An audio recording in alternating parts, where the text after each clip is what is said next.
Sometimes when I tell others that I legitimately go out of my way to see what people have to say on the forums, I'm kind of made fun of, and I don't even blame them, because some of the stuff you can find there is downright ridiculous. And I mean, things that are so devoid of any sort of logic that you can't even tell whether it's just a troll or not. Regardless, I decide to waste your and my time by talking about Blizzard's approach when it comes to hero balance. And more specifically, the notion that they only listen to Reddit, or more so, they only react when the outrage is big enough. Let me tell you, you are not entirely wrong, but maybe not for the reasons that you think. For the purpose of this video, we're gonna be referencing the balancing triangle that Jeff mentioned in the most recent developer update, and by the grace of some deity, maybe we can even do all of this on the quick. TLDR, the three things that they consider when tinkering with hero balance are statistics, player feedback, as well as their intuition and experience as designers. That makes a whole lot of sense, doesn't it? But the important part is not the amount of percentage that all these things will be considered for, but more so the relation in which these points are standing. It's not like stats and their own experience amount to 66% and player feedback gets 33. It's also not like player feedback is rising in importance when more negative feedback is generated. When making balancing decisions, they take a close look at why things are happening. Why is it that statistically and anecdotally those changes should work just fine, but the player base still perceives them to be awful? You can have the best intentions as a game designer and all your values can be perfectly calculated, but if those mechanics are not properly communicated with the player base, then you have a problem. The notion that Blizzard only listens to Reddit is not entirely wrong, while still being pretty wrong. You see, if half your player base is crying out that something is broken, then that perception is not going to change unless you do something. The other half might think it's fine, but you still gotta deal with that pesky 50% that's constantly bitching. And chances are that the players who don't voice an opinion to the contrary either don't care or have enough of an understanding and acceptance to be further accepting of more changes. I would definitely agree with the notion that some changes were solely considered for the very reason that a significant portion of the player base has been voicing their dislike for them, and from there on out, there are a few things that you can do. Sometimes all it takes is giving it some time and players will eventually get used to it and stop complaining. Other times, you change something else to draw their attention away from the first issue. And other times again, a change to something that has been perceived to be a problem, even when statistically it shouldn't be, is their only choice. Even though that last one probably happens fairly rarely. Now, while I am sitting here somewhat trying to defend them by explaining that player perception matters, ultimately it is their own fault. Overwatch does an incredibly poor job of teaching its players how to play the bloody game. It makes absolutely no effort to push them towards playing it properly, or well as it was intended by the designers, and what they end up doing instead is reaching out to the community in an attempt to convince us of doing something that the game should urge us to do through its design, but doesn't.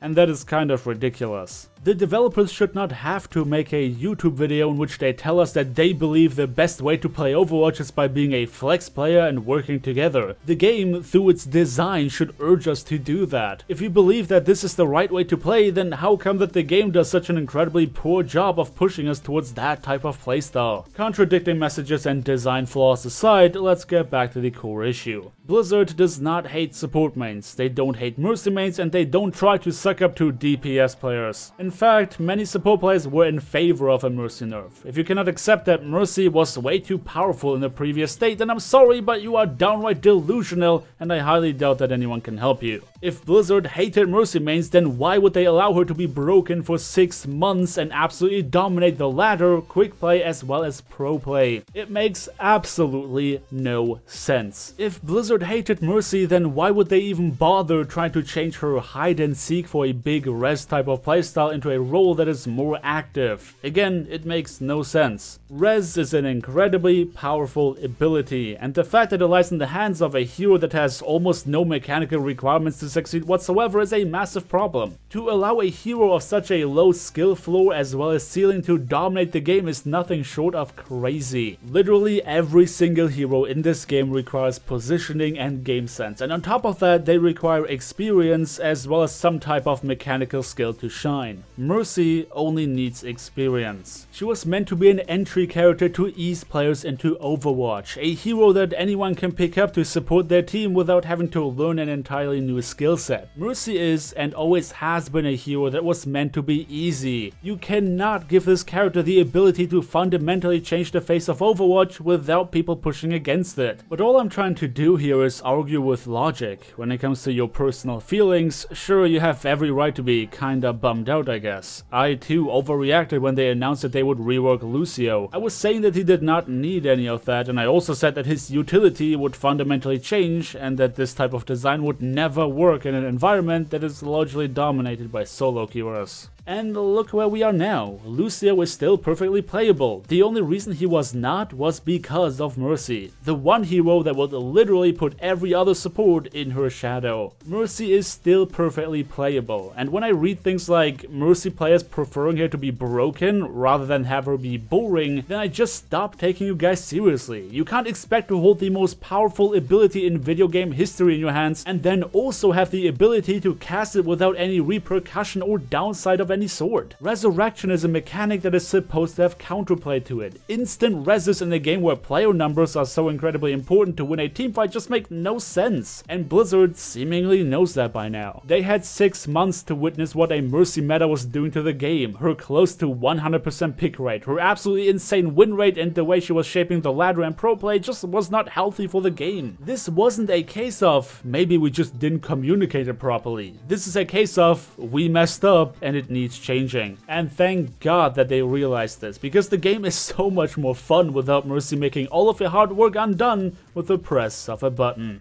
And this is me done for the day, so I talk about the notion that Blizzard only listens to Reddit. Of course they have to listen to a community outcry, after all, we are the ones playing the bloody game. You can't expect them to ignore so many voices arguing against something, including professionals, analysts, and so many average Joes that you couldn't even count them. But how they react to the feedback is what matters, and that is where the balancing triangle comes into place. If something needed to be changed in-game, then chances are that their experience and statistics confirm what community feedback has amounted to. If it didn't, then chances are that they would have approached this issue in a much different way. But anyway, I'm gonna call it a day, so thank you everybody so much for watching. Don't forget to drop me a like on your way out if you enjoyed the video, subscribe if you want to see more, and I hope to see you all next time.